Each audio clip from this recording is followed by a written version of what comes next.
BNP দলটাকে ধ্বংস করার জন্য বিএনপি নেতাদের 4-5 জনের দিয়ে সম্ভব। বাইরে শত্রু লাগবে না। যদি যে 4-5 জন লোক বিএনপিতে থাকে তাহলে বিএনপি ধ্বংস হতে বেশি দিন লাগবে না।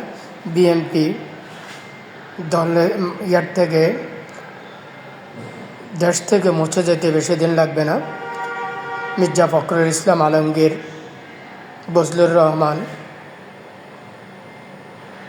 তারপরে যায় এরকম আরও 3 জন লোক আছে। এদেরকে দিয়ে বিএনপি দলটা অতি সন্নিকটে ওটা ধূলিসাৎ হয়ে যাবে, ধ্বংস হয়ে যাবে।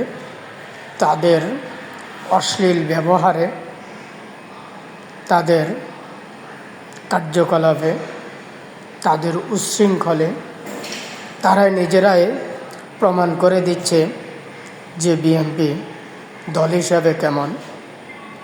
তাহলে বর্তমানে বাংলাদেশের মানুষ এখন আর বোকা না যে সব কিছু চোখ বন্ধ করে বিশ্বাস করে নিবে। মানুষের মন জয় করা এত সোজা না। তো তাদের মতো 4-5 জন লোক হলে বিএনপি দলটার বেশি দিন লাগবে না বাংলাদেশের রাজনীতি থেকে মুছে যেতে। ধন্যবাদ। সবাই ভালো থাকবেন, সুস্থ থাকবেন। আল্লাহ হাফেজ।